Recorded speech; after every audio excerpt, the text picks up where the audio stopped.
Pues tenemos a Manuel Muñiz, profesor de Relaciones Internacionales y rector de la Universidad IE. Muy buenos días.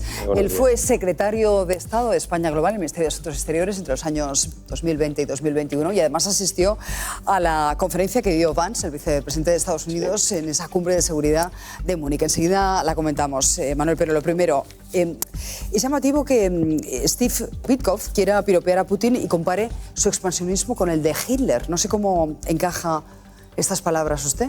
Bueno, pues es muy llamativo, ¿no? Porque, bueno, de hecho, Witkoff viene dando una serie de entrevistas, aparte de la que nos acabamos de ver ahora en Fox, ha dado otras.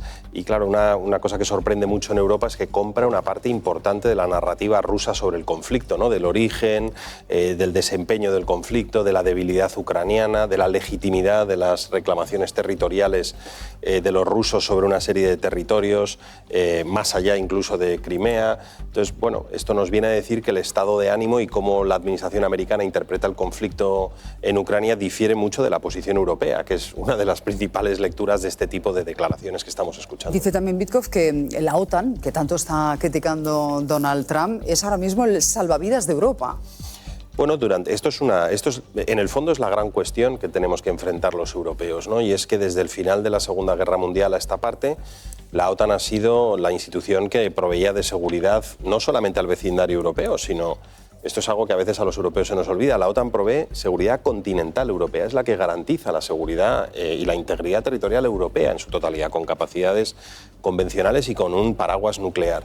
Los norteamericanos han sido fundamentales en la organización. Entonces, ahora la pregunta que se nos plantea a los europeos, y en esto tiene razón Witkoff, es si vamos a ser capaces de proveer la seguridad que necesitamos solos, sin contribución norteamericana, tanto en el perímetro y en el vecindario europeo, no solo en el este, también en el sur, que por cierto a los españoles nos afecta de manera muy singular, en el Sahel y en lugares del sur, de la frontera sur de Europa, y también defensa continental. Esta es la pregunta importante a la que nos estamos enfrentando. Le pregunto mucho por Witkoff, porque es el enviado especial de Estados Unidos, de alguna manera da la sensación de que es lo que el presidente tiene en la cabeza, y bueno, eso que diga que Putin tiene buena voluntad y ganas de llegar a un acuerdo de paz, desde la perspectiva europea, en fin, cuesta creerlo, ¿no? Somos muy escépticos. Bueno, el track record histórico de Putin en su vecindario no demuestra eso, ¿no? Ha tenido intervenciones militares muy complejas en Georgia, en la propia Ucrania.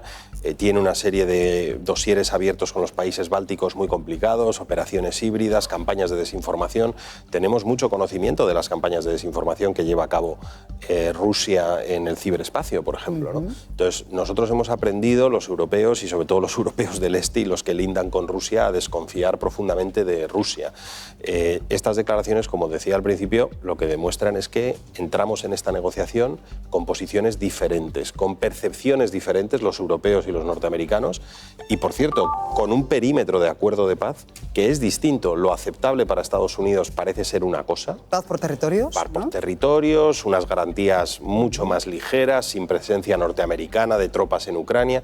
Y eso es inaceptable para muchos países europeos. Eso es inseguridad severa para los bálticos, para Polonia, para Rumanía, incluso para Finlandia.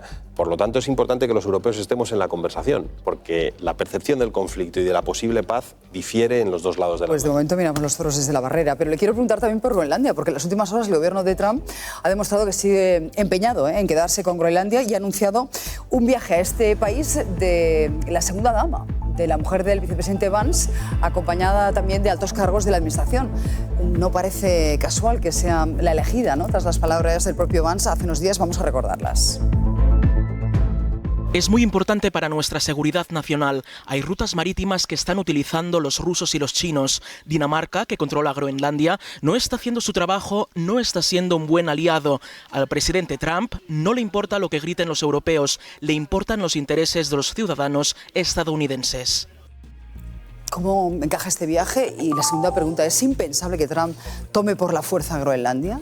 Bueno, los daneses se lo están tomando muy en serio, ya lo dijo la primera ministra. Esta no es la primera visita, también estuvo el propio hijo de Trump, sí, uno de los hijos de Trump, hace unas semanas en Groenlandia. Ha habido múltiples declaraciones sobre esta cuestión. Es tan extraordinario esto, que se produzcan amenazas de esta naturaleza a un aliado de la OTAN. Para mí es inimaginable que se llegue a usar la fuerza para completar este deseo, ¿no?, que ha expresado Trump, pero realmente los daneses se lo están tomando como una amenaza muy real, ¿no?, a su soberanía y a su integridad territorial. Me recuerda algo también a la conversación con los canadienses, que roza pues lo increíble, ¿no?, planteando una anexión, una incorporación de Canadá a Estados Unidos en contra abiertamente de la voluntad de los canadienses, ¿no? Entonces, estamos hablando de un Estados Unidos que actúa de una manera, no tiene precedentes, que se comporte como así. Un matón. Como un matón, ¿no?, como de patio de recreo. No tiene precedentes en su relación con aliados. Esto es el caso de Groenlandia y de Dinamarca, y es el último comentario. Esto es una bomba para los europeos, porque supone que el aliado histórico, el aliado que venía proveyendo seguridad en Europa, empieza a ser una fuente de inseguridad para ciertos países europeos, como es este caso. Canadá anuncia elecciones, entiendo que habrá un apoyo mayoritario, digamos, ahora mismo al partido de gobierno, en un momento en el que se sienten cuestionados incluso como nación, ¿no? Sí. ¿Podría pensarse en el futuro, o es muy disparatado, lo digo porque se están escuchando voces de que Canadá formase parte de la Unión Europea? Y hay quien dentro de Canadá lo está pidiendo. Bueno, no sé si membresía de la Unión, que pues, sería algo complejo, ¿no?, porque en estos momentos los procesos de ampliación a la Unión Europea son extremadamente complejos, pero definitivamente un vínculo y una relación muchísimo más estrecha, incluido, por cierto, en el dossier de seguridad, donde vamos a ver, estoy convencido de ello, ya lo estamos empezando a ver, una revolución en el espacio europeo. Porque, Susana, esto es importante como contexto, ¿no?, para también las personas que están siguiendo este programa. Hay muy pocos europeos vivos en este momento que recuerden una Europa, que hayan vivido en una Europa que tenga este escenario geopolítico, con un Estados Unidos que se retira de la provisión de seguridad en Europa. Esto no lo hemos vivido en este espacio. En los últimos 80 mundo. Años. Claro, desde el final de los años 40 a los años 50. Entonces, esto supone tal terremoto para nosotros y supone un reto de tal escala que implica que seamos capaces de proveer esa seguridad por nosotros mismos, en lo convencional, en lo nuclear, en el espacio tecnológico, que en estos momentos la arquitectura europea está abierta y probablemente en el ámbito de la seguridad van a surgir herramientas dentro de la Unión Europea y de la estructura de la Unión Europea, y surgirán nuevas estructuras de, bueno, lo que han llamado coalitions of the willing, ¿no?, estas coaliciones de aquellos que quieren avanzar en seguridad, y en ese espacio de multilateralismo y de construcción nueva puede que entre el Reino Unido, puede que entre Canadá, puede que Turquía. O sea, que veremos alianzas distintas, ¿no? Sí. Es curioso porque este punto de inflexión se dio en la cumbre de seguridad de Múnich, porque allí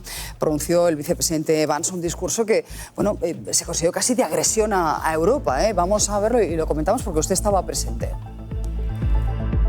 That it's important in the coming years for Europe to step up in a big way to provide for its own defense. And what I worry about is the threat from within, the retreat of Europe from some of its most fundamental values, values shared with the United States. ¿Cómo se quedó Manuel Muñiz cuando en directo escuchó este discurso? Bueno, es totalmente extraordinario. Además, este discurso se produce después de una semana realmente extraordinaria, donde Trump había tenido su primera llamada con Putin, la primera pública, no sabemos si ha tenido otras, sin participación europea ni ucraniana. Después hubo un discurso del ministro de Defensa norteamericano en Bruselas, que se conoció el contenido, extraordinaria intervención, donde vino a decir que Estados Unidos se retiraba del teatro de seguridad europeo. Luego tuvo que retractarse en parte, pero el mensaje se había producido. Y después este discurso, donde en vez de aclararse la postura de seguridad norteamericana en Europa, lo que plantea es una crítica severa a la democracia europea en el seno de Europa. Después se reúne con la líder de Alternativa por Alemania, no se ve con el canciller alemán y se vuelve a Estados Unidos. Entonces, esto se entendió claramente como una agresión y como una crítica a Europa severa, y alimenta la sensación de que cada vez tenemos un aliado al otro lado del Atlántico, pues que es menos fiable y que ve el mundo de manera muy distinta a como lo vemos. De hecho, ahí arranca el rearme europeo, rearme al que España parece que está llegando, digamos, arrastrando los pies. Y tenemos a Pedro Sánchez, que viaja a China en abril, tercer viaje en 3 años. No sé si, y aquí termino, esto forma parte de una reorientación de España buscando un nuevo aliado, ahora que Estados Unidos prácticamente no nos dirige la palabra. Bueno, China es un país muy relevante para España, es uno de nuestros principales socios comerciales, también para el resto de países de la Unión Europea, y evidentemente esta reconfiguración de la relación transatlántica va a producir que construyamos nuevos puentes, ¿no?, con otros actores que son importantes, sobre todo actores en el sur global, ya no solo China. Yo acabo de volver de Asia, estuve en la India en una conferencia importante que se celebra todos los años en Delhi, y todo ese sur global, los grandes actores en América Latina, en África, en Asia, van a pasar a ser mucho más importantes. Lo van a ser porque sus economías están creciendo, pero es que además en este entorno de colisión, Europa, que es un continente que depende del comercio internacional y del ámbito multilateral, va a buscar aliados para construir consensos. Y aquí, por cierto, España puede jugar un papel central, porque nosotros somos un país del norte, europeo, democracia consolidada, miembros de la OTAN, pero tenemos el alma en el sur, ¿no?, en América Latina, en África, tenemos en Asia una historia, pero no tenemos la carga que tienen otros actores. Entonces, si España hiciese una apuesta decidida en su diplomacia y en su economía por tender puentes con la India, con Sudáfrica, con México, con Brasil, con Filipinas, con Indonesia, esto no son muchos, son 8, 9, 10 países del sur global, podríamos convertirnos en el puente entre el norte y el sur, que es donde va a descansar una parte importante de la gobernanza global en los próximos años. Muchísimas gracias, señor Muñiz, por su análisis, siempre un placer. Lo queremos repetir pronto.